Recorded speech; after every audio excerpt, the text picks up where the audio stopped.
So fundraising for a year sounds exhausting. What's one piece of advice you'd give to someone, who's about to start, or like one thing you wish someone told you when you were starting? I think what a lot of people told us was it'll take twice as long and you need twice as much money as you initially want. Of course, for a VC fund, that's different because there is an amount of money that you want to raise and there's a strategy behind that. But that's the startup advice that I've heard many times. And on the one hand, I see that there's some truth to it. On the other hand, I also feel like what I have seen being successful fundraisers in the past over the many startups that we've analyzed and also invested in is that those that are successful, they really have a plan to it. They're extremely good at communicating their added value. What do they do in the simplest words and why do they do it so much better?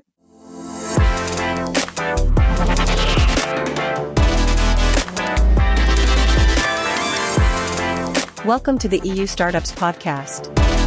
Sit back and enjoy the show hosted by Marcin Lewandowski. You're a startup founder. Finding product market fit is probably your number one priority, but to land bigger customers, you also need security compliance. And obtaining your SOC 2 or ISO 27001 certification can open those big doors, but they take time and energy, pulling you away from building and shipping. That's where Vanta comes in. Vanta is the all-in-one compliance solution helping startups like yours get audit ready and build a strong security foundation quickly and painlessly. How? Vanta automates the manual security tasks that slow you down, helping you streamline your audit. And the platform connects you with trusted VCSOs to build your program, auditors to get you through audits quickly, and a marketplace for essentials like pen testing. So whether you're closing your first deal or gearing up for growth, Vanta makes compliance easy. Join over 8,000 companies, including many Y Combinator and Techstars startups, who trust Vanta. Simplify compliance and get $1,000 off at vanta.com/EU startups. That's VANTA.com/EU startups.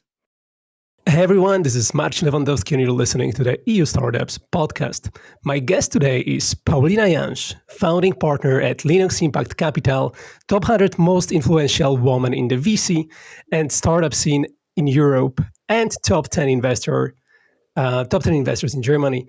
Paulina Jansch, welcome to the show. It's such a pleasure to have you. Thank you. So, Pauli, it's been a while since we last met. I want to know everything what's been happening and catch up with you. And so maybe tell us, how have you been? What's going on? Yeah, it's been 1.5 years since we've seen each other. So this might turn into a friends catching up, which is nice as well.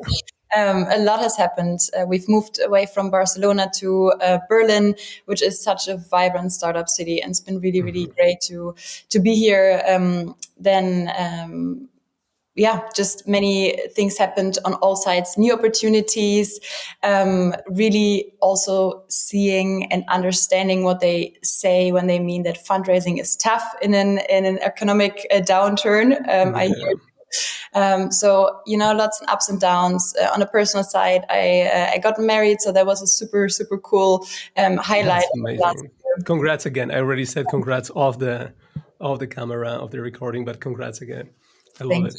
Thank you. I'm not giving up on my name yet. We've put a lot of work into the branding of Leanox, and also, of course, it's always a personal brand behind the VCs, and that's I think, what founders see and value. So, I'm going to give it up officially as well, but not yet.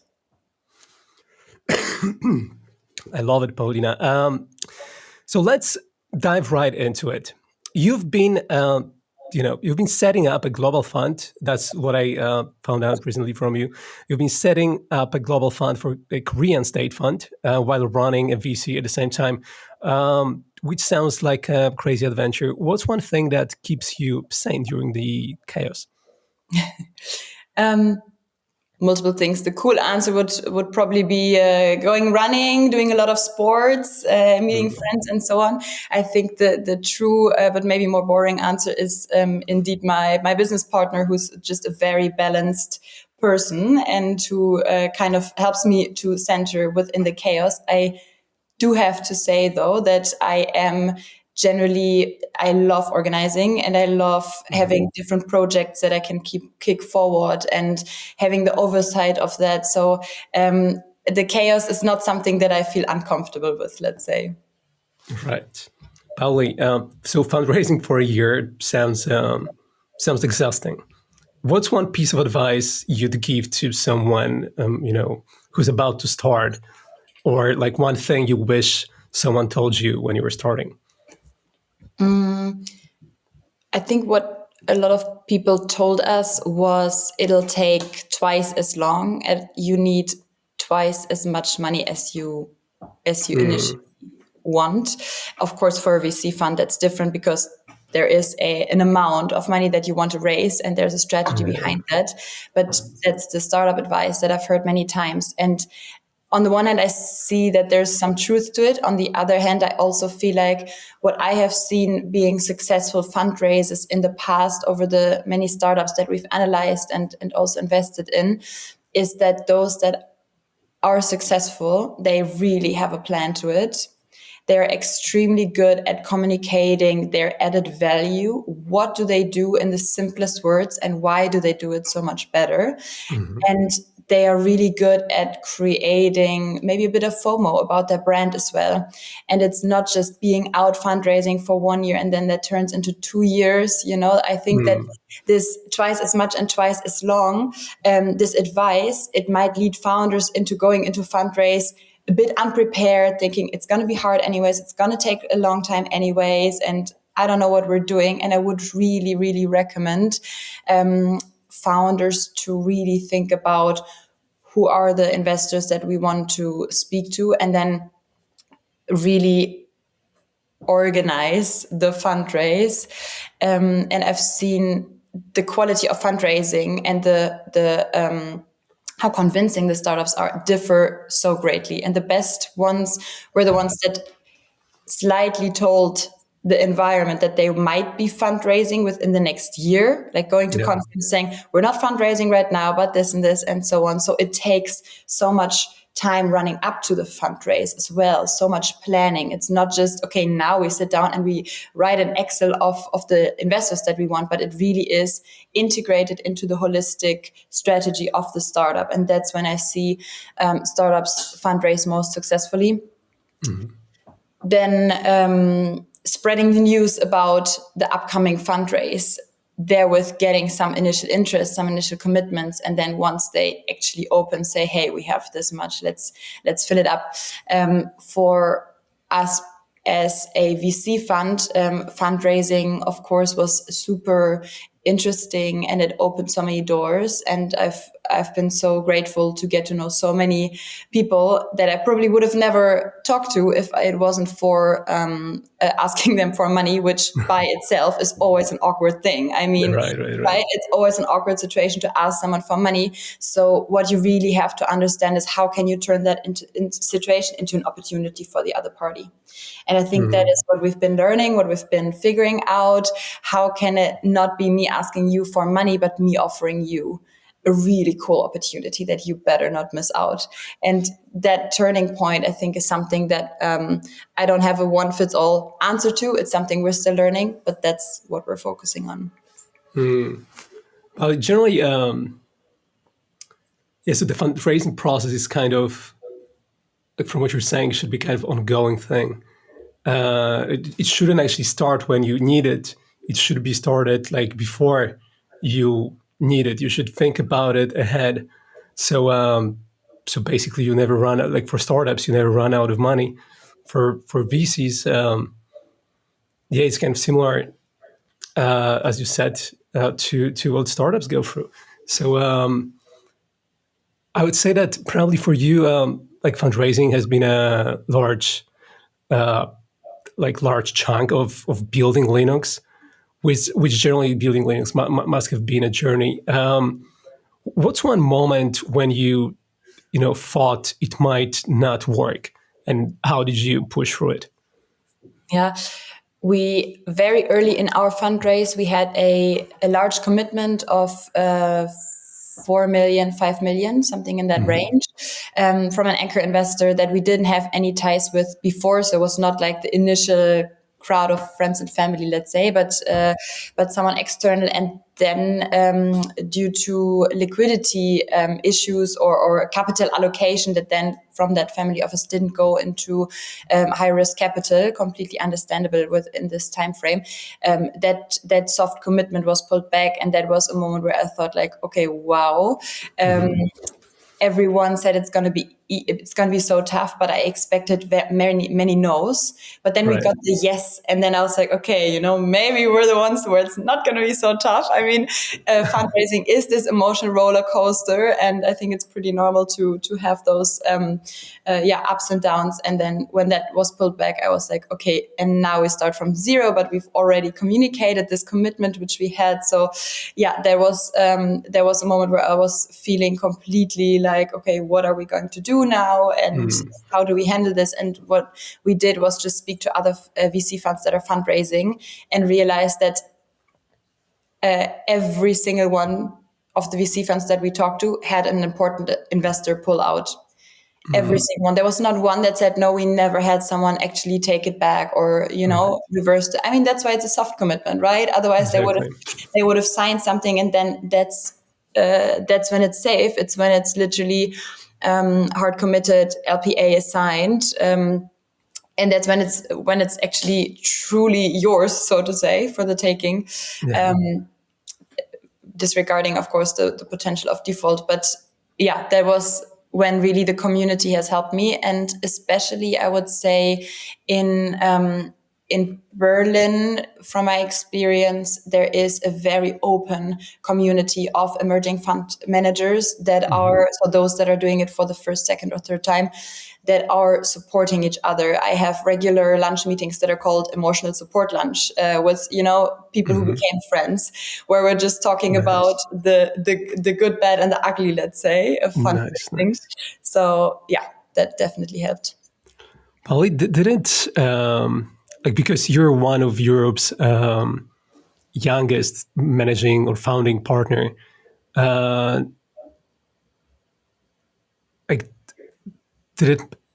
does it have any impact on fundraising? Like, is it harder to fundraise when you're young and maybe less experienced and less you have less network? How does it work? Yeah, I can't compare because I've never done it with more experience. I only have what I have.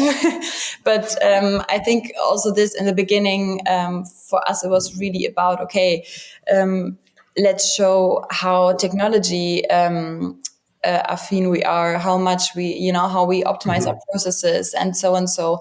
And then showcasing that we had our work experience before, we've had our academic success, and we wanted to turn this into the VC world which has happened, like it has happened for many, many years. And it is a industry that prides itself with innovation and technology. So I do think that there is always place for new brains and new people to kind of push through and think things new.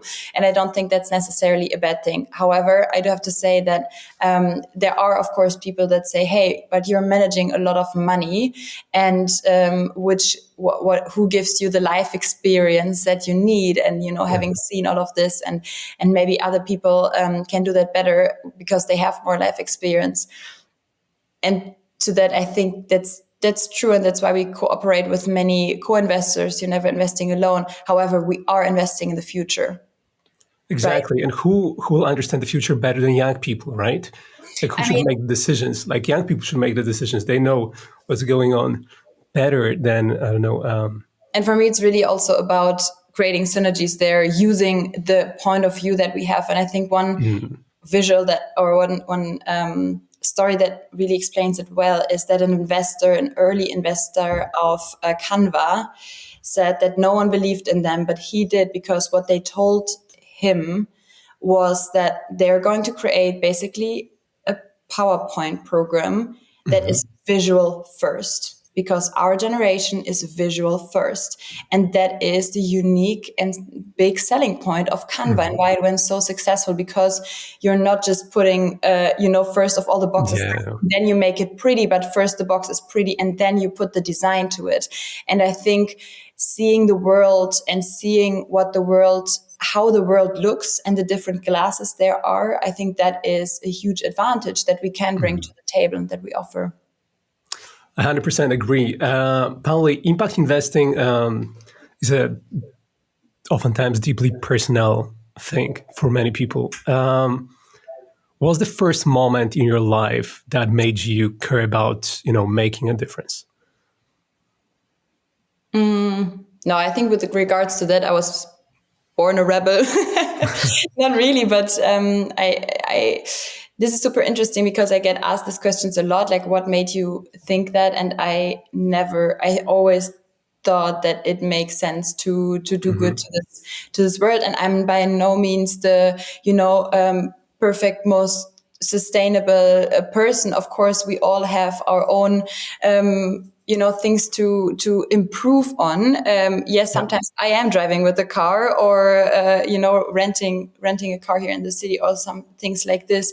But generally, I always knew that I wanted to make a difference with the work that I do. And I also, I think I also grew up believing that I could make a difference. And I think this was a gift that was given to me early of, hey, believe in yourself and you can potentially create a change. And I think that's something that I'm very thankful for.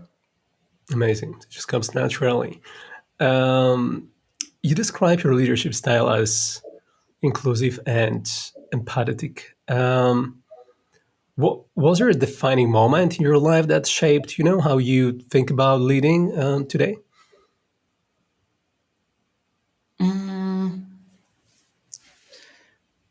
don't think so. I think it's generally what you aspire to be like in a leader, and having worked for different bosses in that sense, or leaders, and also, of course, seeing leaders be presented in the press of bigger companies and so on. I've always had role models, and they all had one distinct feature. In Germany, we call it fördern and fordern, which means you challenge and you support.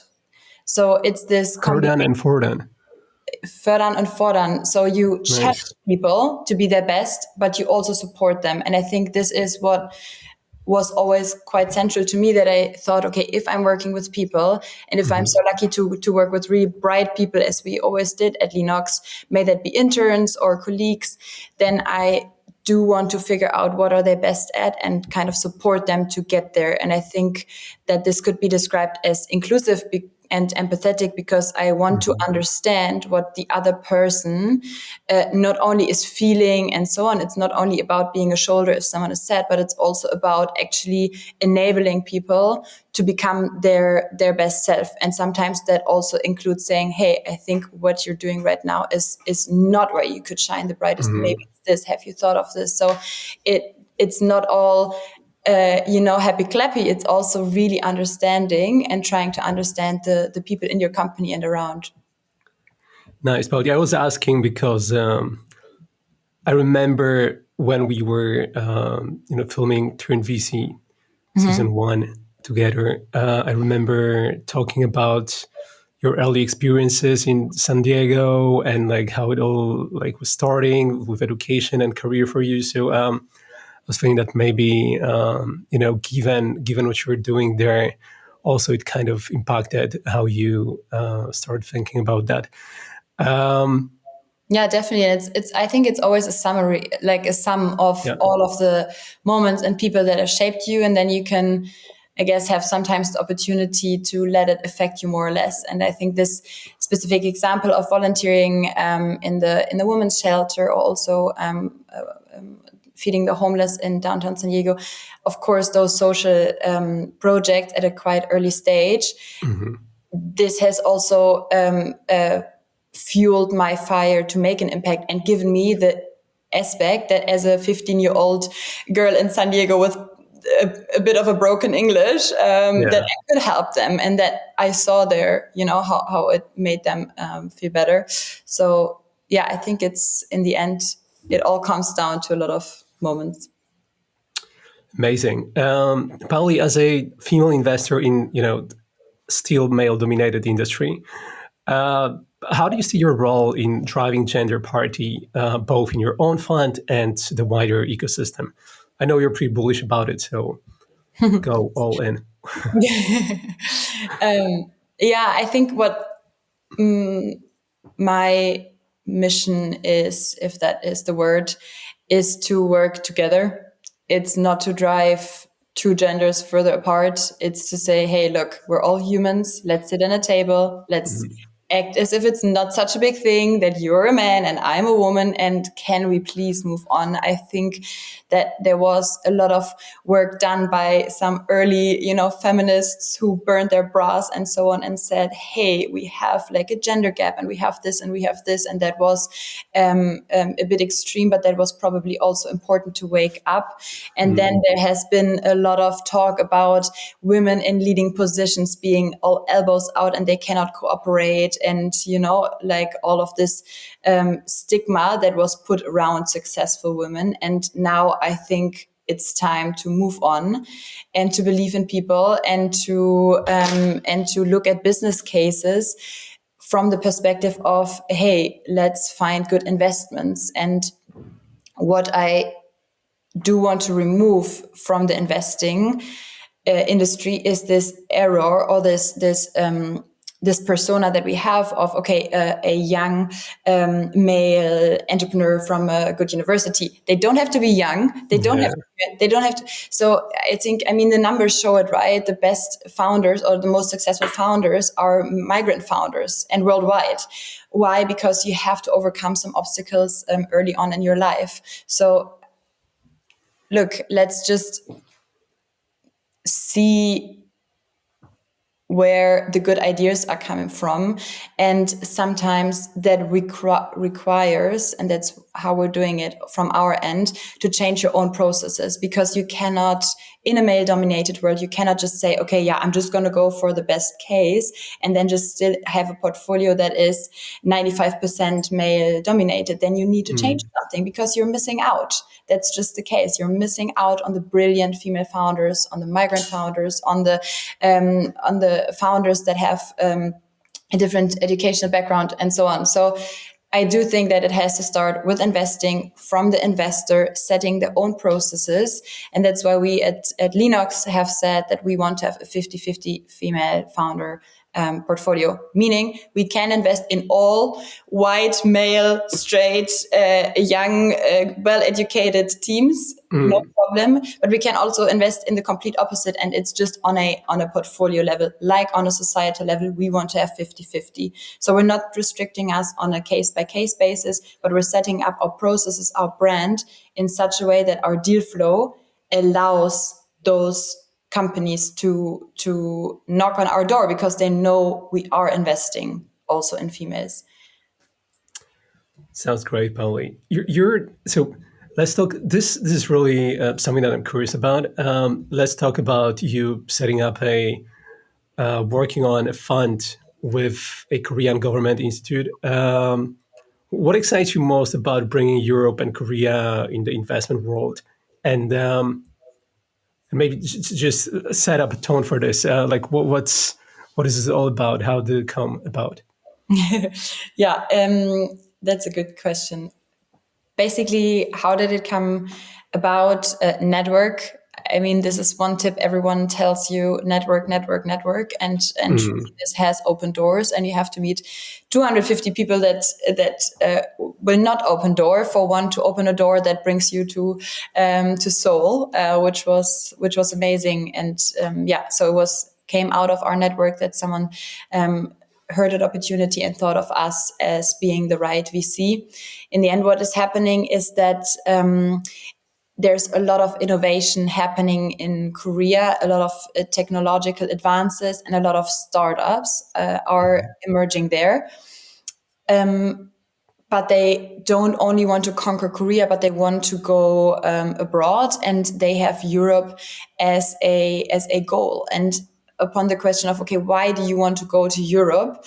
Why do you want to go to Germany? Because it was often mentioned that they wanted to Germany, was that it was Germany is the gateway to Europe, and Europe is the gateway to the world.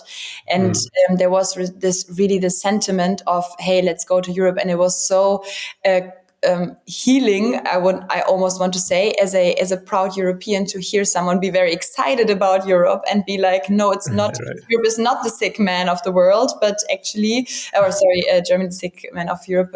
But actually, Europe really has its advantages, and they listed them manifold. And so I'm excited about their technology, their technological advances that are